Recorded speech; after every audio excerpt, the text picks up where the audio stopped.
Ciao, vediamo come creare questo effetto estrusione sulle nostre immagini per consegnare un effetto speciale e per dare un impatto originale alle nostre foto. Partiamo subito con questo esempio, partendo dal presupposto che questo è un effetto che possiamo tranquillamente costruire e applicare su una porzione dell'immagine, quindi su una particolare parte dell'immagine. Andiamo a fare un duplicato del livello originale e agiamo sul livello copia. Questo è un consiglio che vale naturalmente per tutte le lavorazioni. Dopodiché ci spostiamo sul menu filtro, stilizzazione e poi estrusione. A questo punto ci troveremo questo pannellino, il pannellino delle opzioni del filtro estrusione, dove possiamo parametrare tutte le caratteristiche. Innanzitutto scegliere la tipologia di estrusione, se deve essere a cubi o a piramidi. Questo significa che l'effetto finale sarà un effetto in cui a essere in rilievo saranno tantissime porzioni di cubi, oppure un effetto a piramide in uscita. La dimensione 5 pixel, quanto devono essere larghi tutti i vari filamenti che generano l'effetto, la profondità, quanto deve essere profondo l'effetto in estensione, e se l'ordine di distribuzione dei vari filamenti che generano l'effetto deve essere casuale oppure in base al colore dell'immagine. In questo caso è un'immagine in cui prevale molto il rosa chiaro e il rosa scuro, e di conseguenza potrebbe essere particolarmente rilevante generare l'effetto dell'estrusione in base al valore tonale, oppure, come in questo caso, lasceremo l'opzione casuale. Questo significa che avremo noi il controllo dell'effetto in base appunto a quella che è l'immagine e a dove agiremo con il pennello. Lasciamo tutto il resto così di default e andiamo a cliccare su OK.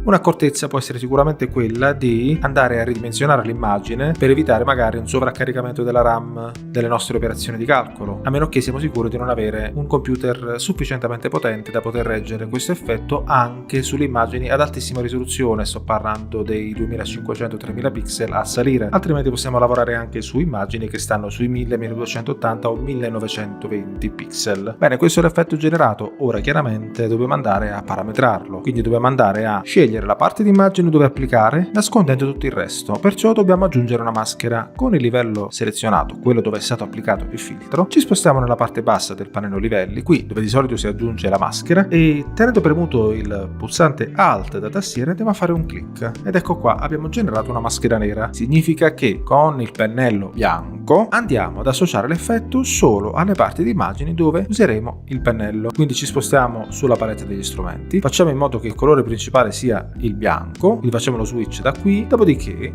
con il tasto destro sull'area di lavoro andiamo a scegliere un pennello tondo morbido, possibilmente una punta dalle dimensioni abbastanza grandi, lo vediamo dall'anteprima, in modo da poter calibrare l'effetto in questo modo.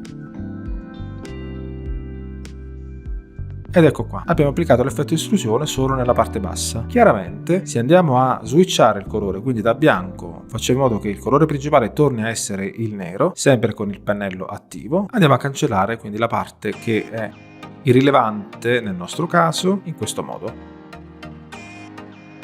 A questo punto non ci resterà che salvare, magari per il web, e utilizzare la nostra immagine per le nostre grafiche. Vediamo un altro esempio. Un'immagine del genere, ho già provveduto a fare una copia del livello principale. Ora mi sposto sul menu filtro, di nuovo stilizzazione ed estrusione. Lascio queste opzioni come per la prima immagine e clicco su OK.